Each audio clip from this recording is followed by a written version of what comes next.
In December 2008 in Liverpool, an 18-year-old youth, Sean Mercer, was sentenced to 22 years for the murder of Rhys Jones. I spent the summer in the city in search of the young gang said to be wreaking havoc on Merseyside, and in particular, the two groups whose conflict lies behind the tragic murder of Rhys. So what would happen now if someone from Croxteth walked in here? I'd chop him around, chop his head off. What happens if one of them comes across the border, as it were? Get dealt with, something. They get dealt with? Yeah.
Liverpool is one of Britain's most important cities.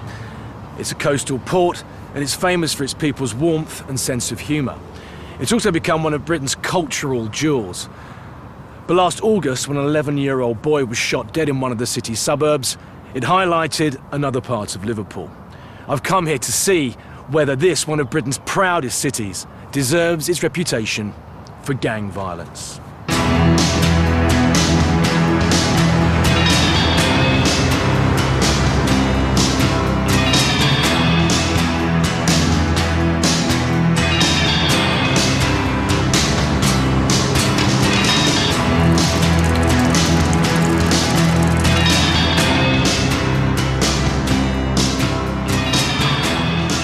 City 96.7 News. How could this happen? That's the question coming from Croxteth this morning. It's a normal estate and it's been rocked tonight by this absolutely devastating, catastrophic event. They're just scum. I just think it's bad that a young lad can be shot in the head and killed over something that is not related to him. It's all to do with gangs. This is the Fir Tree pub Croxteth, and these grainy images from August 2007 show Sean Mercer circled in red, firing a gun at a rival gang member. 3 shots were fired, and none hit their intended target. The second ricocheted and fatally wounded Rhys Jones as he crossed the pub car park. One of the city's deadliest gang rivalries had claimed an innocent victim. In the north of the city lie the neighbouring suburbs of Norris Green and Croxteth. They're united by a postcode, Liverpool 11, and divided by a single main road. But the intensity of the gang rivalry that splits the two areas has reached murderous proportions. This is the Oaks pub, Norris Green. It's about a mile or so away from where Rhys was killed. It used to be called the Royal Oak, and in the early hours of January 1st, 2004, it became part of Liverpool's gang folklore. A New Year's Eve party was winding down when a masked man entered the pub. Coming into the function room, he walked over to where 19-year-old Danny MacDonald was sitting. He produced a gun and he shot him in the head. While punters dived for cover, Danny managed to stagger over to the door before collapsing dead. No one was ever charged with his murder. As far as the press was concerned, the death of Danny MacDonald, identified as part of Croxteth's Crocky crew, had all the hallmarks of a gang hit. Fast forward now to August 2006. Liam Smith is visiting a friend in Alt Course Prison. He gets into an altercation with a rival. As he leaves, this man is overheard saying to another inmate, quick, give us the phone, I'll get the lads to pop them. Minutes later, a convoy leaves Croxteth and comes along this road. As Smith leaves the visiting centre, a gunman comes out of the bushes and shoots him in the face with a sawn-off shotgun. In Norris Green, the dead youth known locally as Smigger was hailed by some as a soldier, a casualty of a bitter local gang war between his Strand crew and the Crocky crew. 3 men are serving long prison terms for the murder. Although the vast majority of the people who live here are ordinary, hard-working families, parts of Liverpool 11 were devastated by drugs in the 1980s and 90s and suffer high rates of unemployment today. Chris Neal is a photojournalist and gang expert who knows the area well. I've been seeing gun crime all over the UK for 20 years, and Liverpool 11, I've not seen anything geography-wise like it. It's got its 2 factions straight on, yeah. It's got its 2 factions, Nogg's, Crocky crew. So Noxie's is Norris Green, Crocky crew is Croxteth. Yeah, indeed, yeah. They're both, I think jointly, the 2 gangs have got about 50 gang members in, 25 in each, somewhere thereabout. Why are they at each other's throats? It's a very good question. I just don't see what the reason is here. I don't see what the end is. There's no major drugs battle here. Because that is a normal reason for violence between communities, yeah? Absolutely. And we're going down into Croxteth now and go past the school that they all went to, you know what I mean? It's amazing. You've got 40, 50 kids all bordering on gang warfare that grew up as children together. One thing that they have in common, other than the fact that they're extremely violent and they wear the same clothes, is they have a strict code of silence. Both factions, they will not grass on each other. In part 2, I meet one of the underworld's most feared figures, a man known simply as the Devil.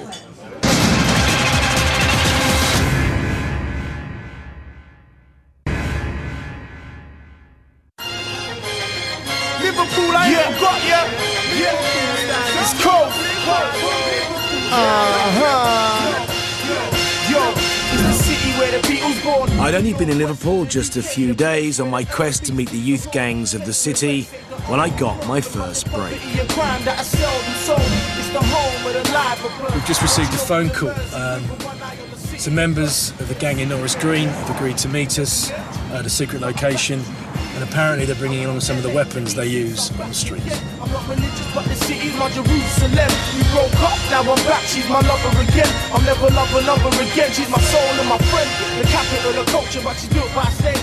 That one pushed them, we're gonna go back. First of all, can I say thank you for coming to talk to us. You are from Norris Green, is that correct? Yeah. So you went to school in that area, yeah? Yeah. So you were members of a gang while you were still at school? Mm-hmm. Well, there must have been people from Croxteth at that school as well, weren't there? Yeah. So did you fight with them in the playground? No, do you know what it sounds like, but not all the time. So what would happen now if someone from Croxteth walked in here? I'd chop his head off. And then I'd still carry on stabbing him even though his head went on his fucking neck. But this feud that's going on, it isn't really about control of, say, a drugs trade, is it there? There's not that much money being made out of drugs in that area. No, it's a street, There was some time ago. Yeah, there was at sometimes. That started on and on. Can you give me a reason for it dying down? We've all been nicked, or shot. People have been nicked, so the police... Or shot, yeah. Or shot. Have any of you ever been shot at? Yeah. How many times can you remember? Few. I've been hit with one once as well. Really? Top of my leg. What hit you? I don't know, it was just a handgun, you know, I don't even know what it was. Was it a pistol or was it... Yeah, pistol. 9mm or something? Yeah, I think it was. It broke my leg, I saw it, it's bone. Broke my leg. That hatred seems to run so strongly through you, but I can't really hear a justified reason for it. Gangs, you know, that's what it is. It's gangs, two fucking different gangs, they both argue, you know what I mean? It's fucking like that everywhere in the world, innit, I'll be honest. The 2 gangs are always fighting. And you don't see any end to it? There won't be an end unless everyone fucking dies, is it really? What did you think about the shooting of Rhys Jones? Bad, horrible. Sickening, innit? He needs killing himself, the lad who's done it. But wouldn't you say you're sitting by double standards if you go out and shoot people as well, lads? No, we don't do it like that. No, I was with little kids playing. Go up and do it face to face. So if you wanted to get a gun, how would you go about getting one? Phone someone, Get dropped off. Or one pick it up. And how long would that take? 5 minutes. Yeah, 5 minutes. Just that.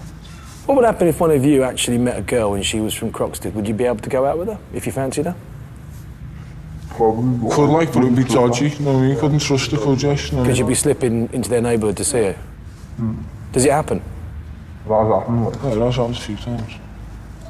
Been loads of setups before. We've always been on the phone to birds and shit like, yeah, we can see you. But they have known all the cocky lads or another firm. You get there and it's a big setup for them. That was Joe's dad. Well, just go into a setup and got the kid. Right. That was what it was when that happened, the setup. To shoot that lad, yeah? And the bullet ricocheted and... Right. Off there, man.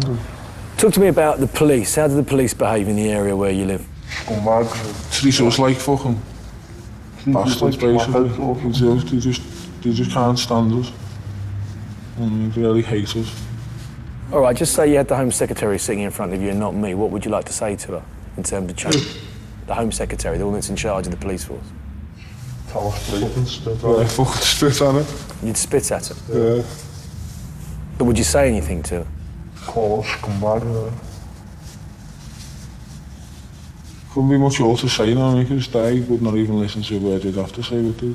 What about... Stop picking on the kids and make the streets better, know what I mean? Does not make the streets better, know what I mean? Coming out and giving kids nothing but else, it makes them worse, doesn't it? It makes them make the police more, do more shit to them, do more shit to anyone else. Just sends them mad, all busy, he's jumping out on them constantly.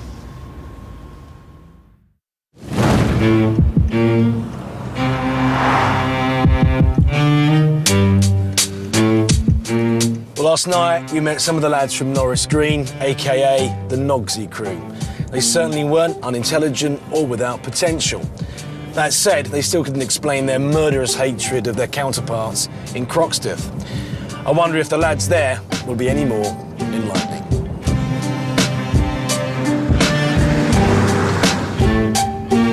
I wanted to hear what the lads from Croxteth had to say, but first I had a very different visit to make.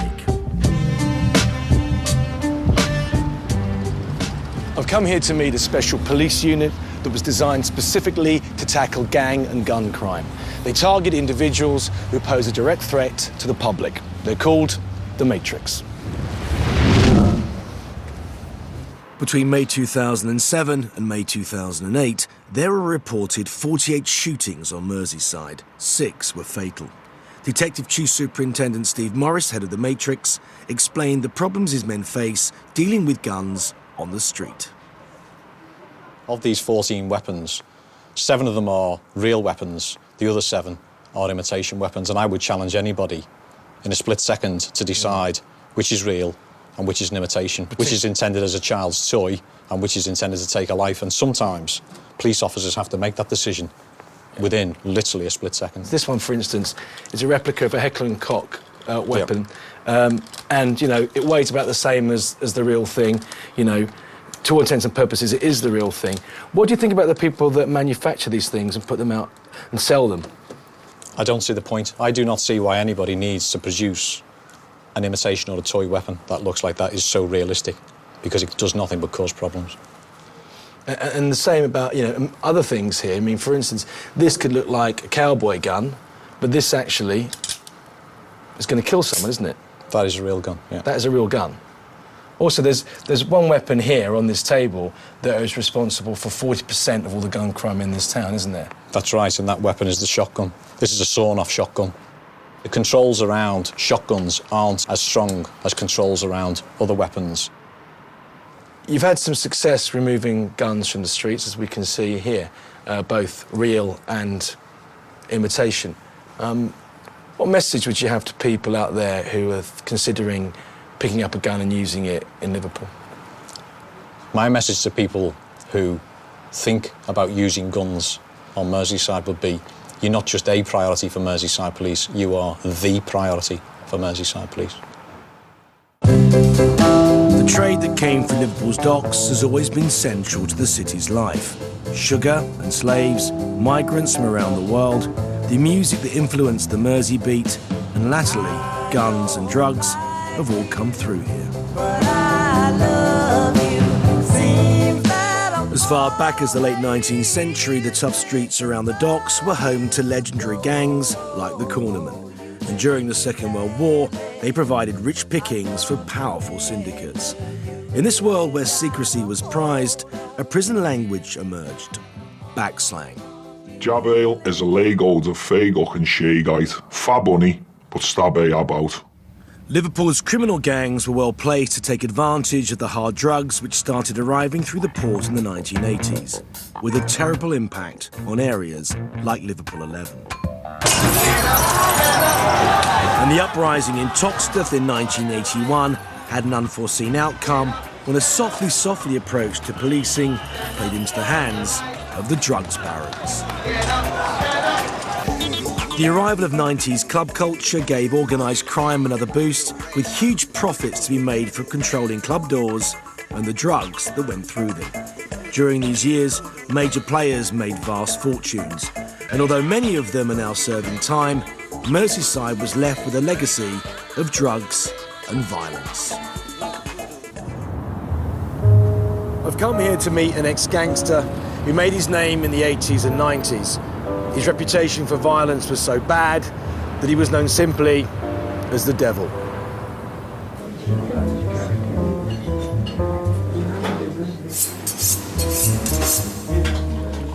In the world of crime, taxation is the violent extraction of money and/or drugs from a drug dealer. A martial arts champion and club doorman who grew up in Toxteth, Stephen French became a master taxman. Today, he's a successful businessman and anti-gun campaigner. He began by telling me about how drugs became an issue in the city in the 1980s. An armed robbery would take place. Maybe £20,000 was stolen between 3 individuals. Those 3 individuals would make a kitty, yeah, of the £20,000, yeah? And they'd go to Holland, and for £20,000 in those times, allegedly, so I've been told, you could buy 2 kilos of cocaine. You buy those 2 kilos of cocaine and you get them into this country, yeah, they become worth £100,000. You tell me about, or give me some examples of what a taxman would do to a drug dealer to get the money. A case of a friend of mine, yeah? He actually did 15 years for this, no, he got 11 years for this offence. Yeah, and he bent the guy with an iron, right? Get the guy to give up his stash. This taxing thing, how big did it become? Money was made, Russ, money was lost. It was a frivolous time, yeah? And money was made and money was lost, and that's all I'm prepared to say about that. Were you happy with yourself at the time? It's very easy to fake loving somebody. It's not so easy. People can't fake fear, yeah? Now, I can remember, to my detriment and to my shame, just wanting to be feared, wanting to have that reputation, wanting people to say, there goes Frenchy, he's a bad man. Yeah. Were people actually dealers getting firearms because they were worried about people like you taxing them? Was their way of defending themselves against someone with your physical presence? Excellent analysis. Yeah, this is where I have to take some culpability in terms of the explosions of firearms in my own Merseyside, yeah? I don't take full responsibility, but the 10-stone weedy heroin dealer that's got 40 grand under his bed and thinks the devil's coming to get him, what's he gonna do? What's he gonna do? Because it becomes an instant equalizer. But having been involved in the emergence of guns in the city, French quickly became a victim of them when first his best friend was killed and then his son was shot. Last year, he cooperated on a book about his life to expound his anti-gun message. You have young men at home now, 10 years of age, that will be hitting the streets 5 years' time, 10 years' time.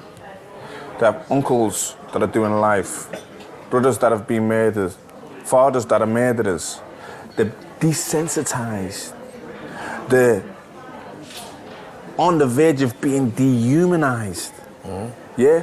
And if we don't, as the elders of the village, find something to harness that energy, to give them focus, direction, and purpose, mayhem's going to ensue. But by stepping out of the shadows of the underworld, French has put himself in the spotlight. In my own community, yeah, they took to daubing things around on the wall about me, yeah. Stephen French is a police informer. Stephen French is a grass. Stephen French is a homosexual. I've had 7 attempts on my life so far. I've had prices on my head ranging from £5,000 to £30,000, yeah.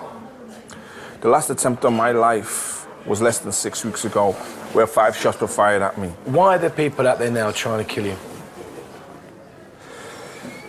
My belief is, it's people from my past, right, that believe my anti-gun message is beginning to gather momentum.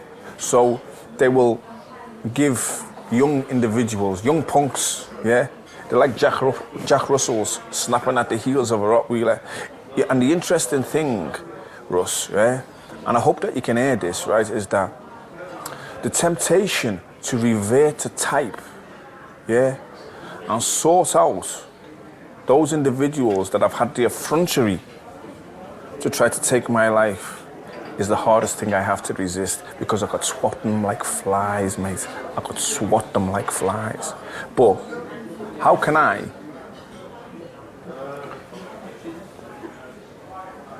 claim to be an anti-gun campaigner and carry a gun myself?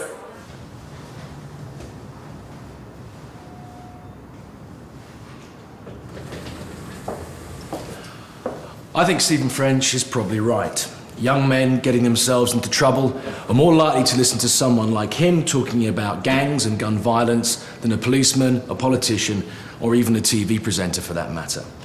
But Liverpool is a city with an active rumour mill and a long memory. And the consequences for anyone thought to have broken the underworld code of silence can be very serious indeed. I wish him luck. In part 3, I meet the police trying to stop youngsters joining gangs.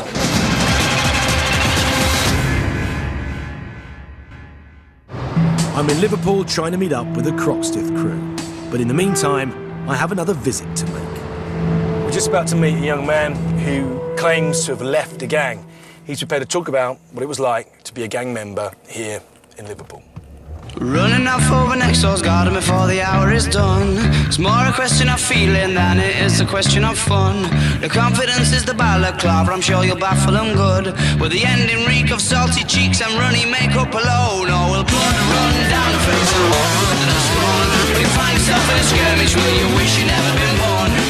What we found when we arrived appeared to be a circus performance staged for our benefit. However, we do believe that much of what we saw reflects the reality of life for young people like these.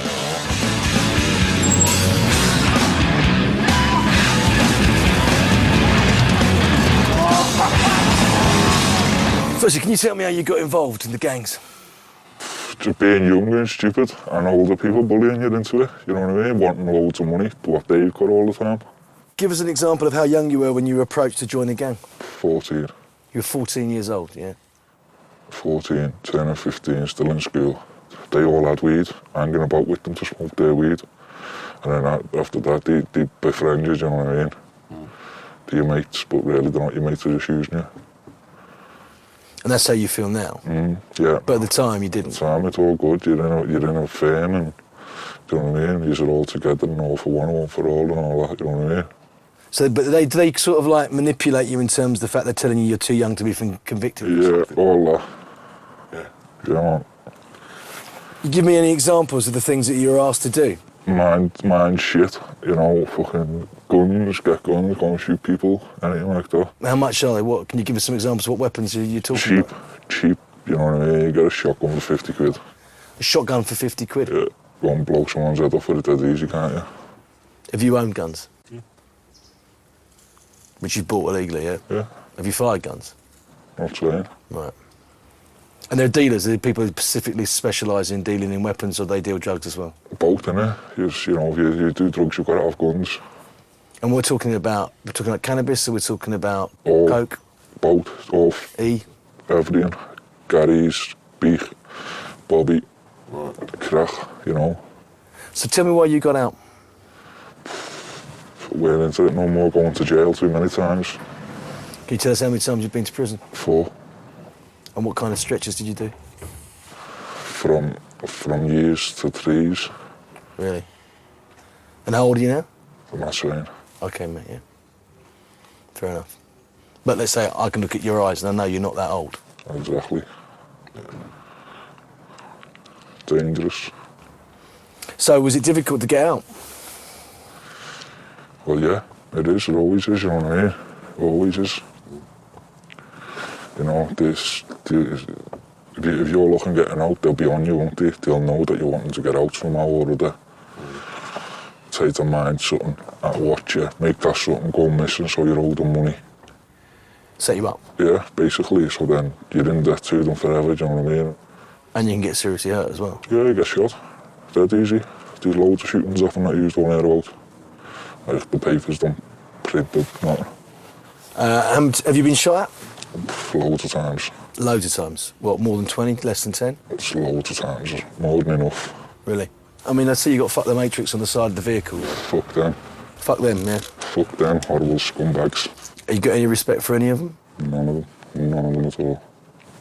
I hate them. So what are you going to do with yourself now, then? Just try and stay on the straight and narrow, innit? Keep away from it all. It's hard though, you know what I mean?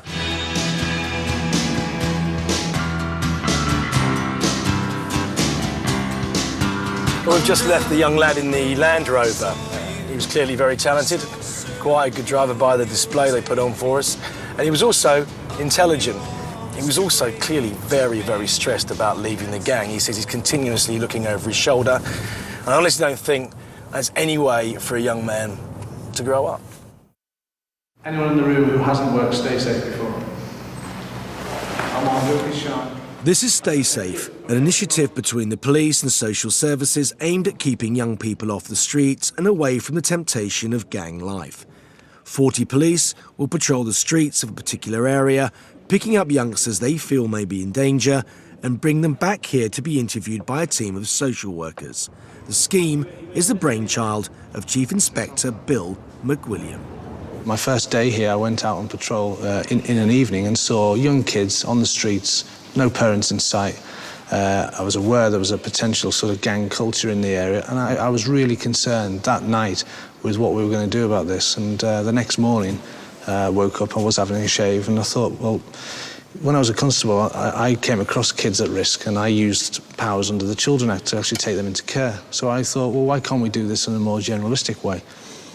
Flooding an area with that many policemen, some people might accuse you of police harassment. What this is about is actually bringing police officers, children's services, PCSOs. This is really what total policing is about, bringing people into an area to deal with a problem, not just here and now, but looking to the future as well. So I'd have that debate with anybody. What we're doing is both lawful, but it's also needed as well. Not just to protect young people, which is the main aim of this, but also to send out a strong message to criminals, strong message to those who want to engage in antisocial behaviour. It's not going to be tolerated, but importantly as well, a strong message to parents that we need their help, support, and for them to engage with us. I was hoping that the Stay Safe patrol might get me closer to the Croxteth crew. Kilo 72. Kilo 72, thanks, Sarge. Able to assist colleagues there, please, on Stay Safe. Got a 14-year-old male under the influence. He's taken to a place of safety, his home address. He's 14, so he's taken to a place. Is any alcohol with him, is not? His mum don't know. As mum knows he's here, but doesn't know he's had a drink. All right, no problem. Do you understand what's happening now? Do you want to come with us, take a seat in the van?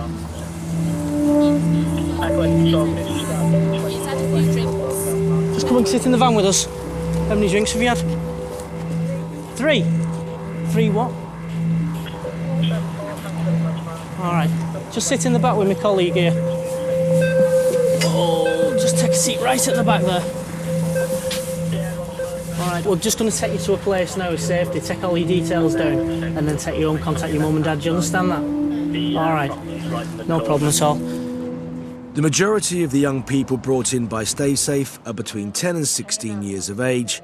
Many of them have been drinking. But although Stay Safe has the power to take youngsters into care, they have yet to do so. Mystery man. Jay. What's your Jay? You got anything else that you get up to, just hang around the streets or...? Strolling on the street. What age are you? 17. Okay, so do you work? Yeah. Did you go to school? Yeah. What was that like? Sure. Did you actually attend or bunk off? I did attend until I started fighting with them. What was that over? Clocking on the screen. Police say that antisocial behaviour is down 21% in Stay Safe areas, and the programme is attracting national attention. Jimmy Clark is the senior social worker on the project. It's inappropriate for a child to be walking through a park drunk. It's inappropriate for a child to be running across the road without adult authority. It's inappropriate for a child to be walking down the road with a knife and no one saying, that's stupid before you go out. But this is a low-level way of social services and the police, youth offending service saying, we care enough to say, this is inappropriate, you're unsafe, stop it. And sometimes young people don't get that instant consequence which stops them escalating the behaviour up towards antisocial behaviour, criminality and gang crime. What about the parents who say, you know, it's my child, I'm entitled to bring it up and nurture it in the way that I see fit and it's none of your business? One parent came to us and said, why have you picked up my 9 and 10-year-old for running across the road? And one of the police officers said, well, would you rather me turn up with your child in a box? Many of these young boys particularly resent authority. They don't seem to have had much authority in their lives. Mm-hmm. How do you go about instilling in them some kind of respect for authority? For those kids who escalate toward gun and gang crime, I think what you've got to look at is what is their mother and father acted as role models for. And if your mother and father is a drug or alcohol misuser, you'd never ever build up a model of adult authority being useful to you. That's why nowadays I think you see more and more violence by kids towards adults, because some of these kids have never understood what do adults bring to the table, apart from drug misuse, alcohol misuse, abuse. Or abuse, exactly.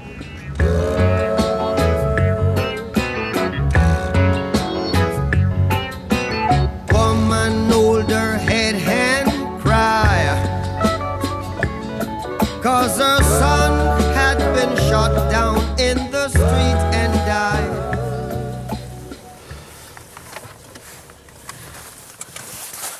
This is Grafton Street, Liverpool 8. And in the early hours of June 19th, 2004, it was the scene of a murder that shocked the city. A young lad was getting out of his car when he was shot twice at point-blank range with a sawn-off shotgun by a masked man. The boy, Liam Kelly, was just 16 years old and the youngest victim of gun crime the city had ever seen. Liam had come here over a disputed debt of just £200. A 19-year-old is serving 23 years for his murder. Another suspect has never been traced. And as ever in these cases, the repercussions go on. Woman hold her head and cry,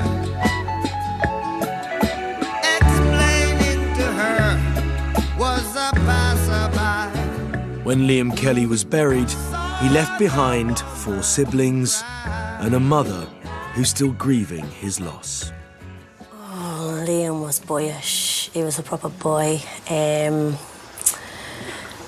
He was up to all kinds, mischief. People have said, I think, in the court case that the dispute was over £200, is that? Yeah, it was Liam's coming up to Liam's birthday, and I do say for the kids' birthdays. And Liam asked me if he can have some of the money to go and buy clothes, so I gave him £200 out of his birthday money, not knowing he was going to lend it to Anthony Campbell. Time went on, Anthony never paid him. Apparently this court year that Campbell had come into some money. It was time for him to pay up. He weren't paying up, an argument came. Liam went out the house, to the mum's house, to front Campbell. Campbell weren't there, and out of anger, Liam walked away, picked up a bike and just flew it backwards. You know, that weren't meant to go through the window. And we're meant to, my son was killed through a bike, going through the window, you know. He was brutally killed. He was brutally killed, Liam, for a bike. So have you had any contact with this person's family? Not long after Liam was murdered, I come face to face with the mum. and I'm sorry I ever let her go that day. But I think next time I come face to face with that woman, I will not be held responsible for my actions, and I will not be held responsible. Another time, I got a call that she was in Netto. Not here, that auntie was in Netto, and I went to plead. Anthony Campbell's auntie. The guy that killed your son? Liam. The auntie was in Netto, and I got a call and I went to plead with her. Please tell him to plead guilty, he did kill my son. But that didn't happen. I just seen red. I had busted her and she ended up in the freezer. What, so you headbutted her and she ended up in the freezer inside the supermarket? She fell into the freezer. Liam's sister drew a picture about Liam's death. Yeah, when she was 9. When she was 9. About what happened to Liam, isn't it, Yeah. really? Yeah. Can I have a look at it? Yeah.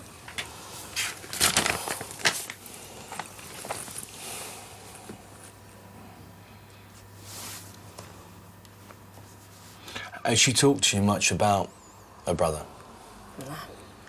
No, this is her expression. She doesn't This talk is how about it she to you? expresses. You're saying you'd like to see this as a poster mirror? Yeah, I like to be on billboards, but I know the council, Liverpool City Council, will be put on narrow because of capital culture.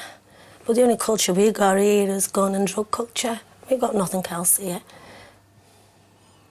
How often do you think about Liam? Every day. I wake up in the middle of the night, Liam's on my mind. You know, I could be sitting here watching television. I'm not watching television. He's constantly there and near us. You know, so much. In part 4, my brief meeting with the Crocky crew.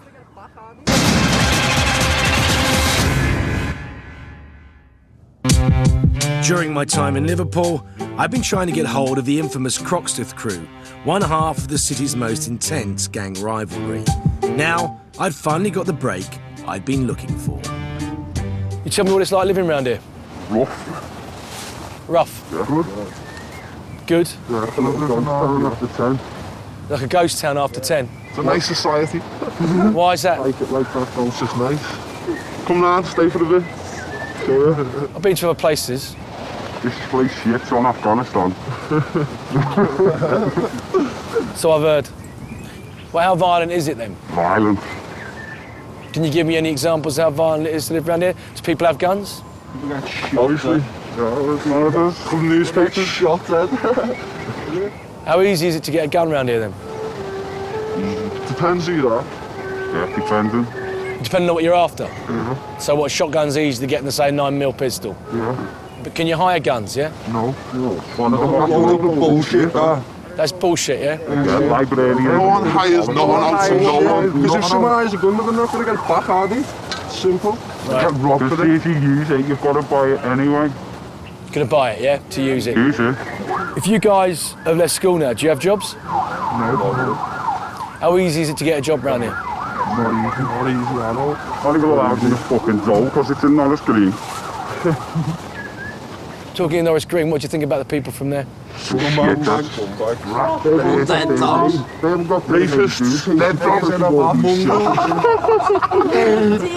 What's the reason? Why do you feel like that about them? Rapists. Rob our women, then. He rob our women. Rob our women. Guys, is it not true?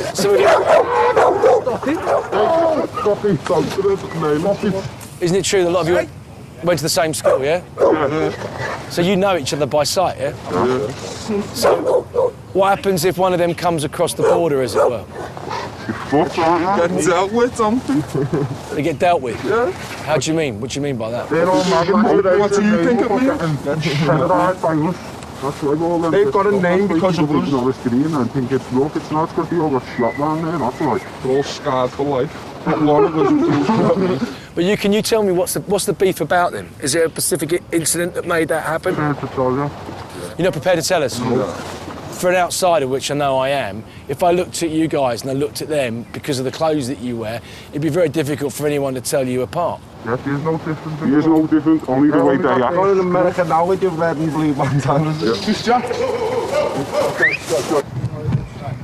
At that point, the police turned up and the lads scattered. That was the last we saw of the Crocky crew. Obviously, you've just arrived in your car and they've disappeared. Can you tell us why you turned up? Basically, we just had a report of males acting suspiciously with balaclavas, and obviously we've been called to the scene. So we were a bit concerned. Residents were a bit concerned, so that's why we've turned up. So someone's rung up and then... Somebody's rung up, yeah, Right, and obviously okay, we've turned up. Well, they've certainly left now. OK, no problem. Right, cheers. Thanks for your time. All right. It was time for me to head back to London.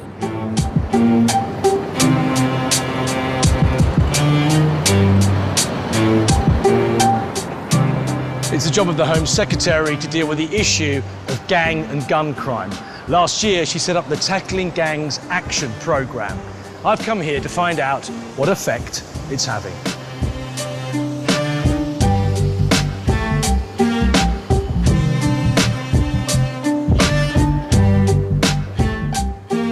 Can you explain to me what impact the Rhys Jones case has had on government policy?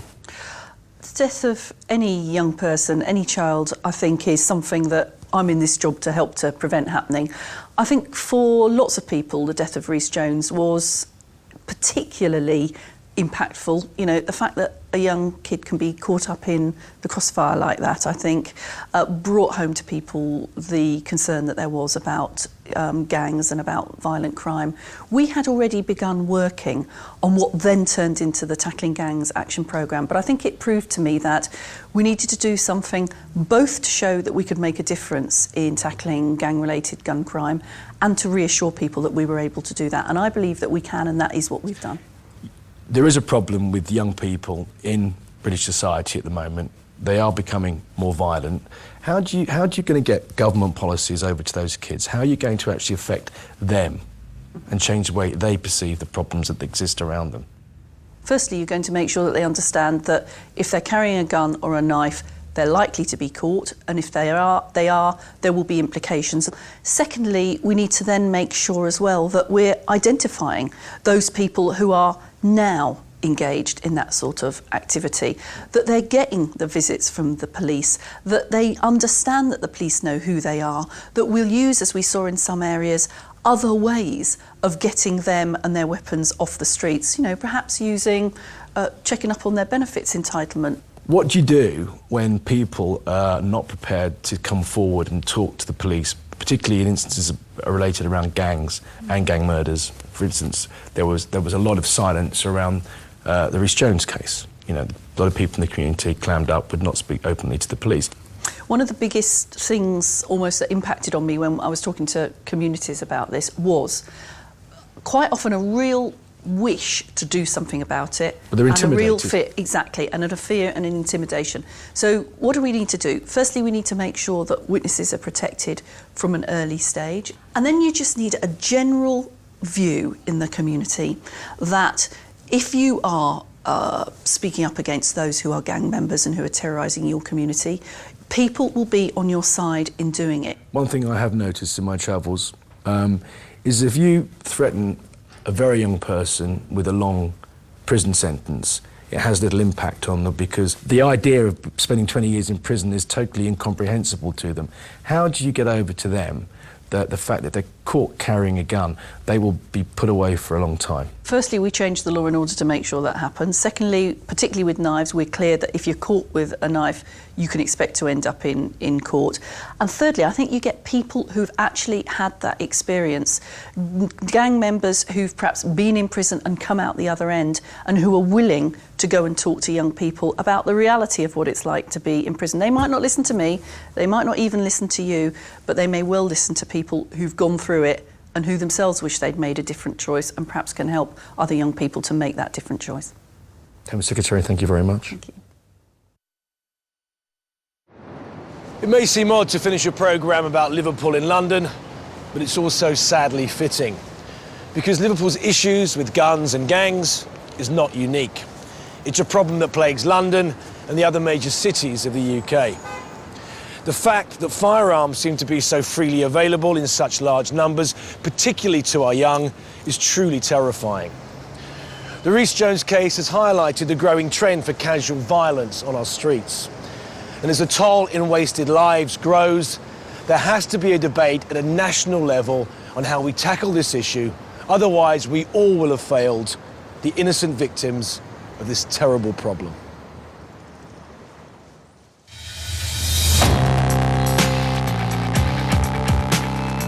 One of the best action movies ever. Bruce Willis vests up tomorrow night at 9 for Die Hard. See the action in awesome HD on Channel 170. Next tonight, the best goals and best bloopers from the football pitch, where sometimes it's easy to forget it's only a game.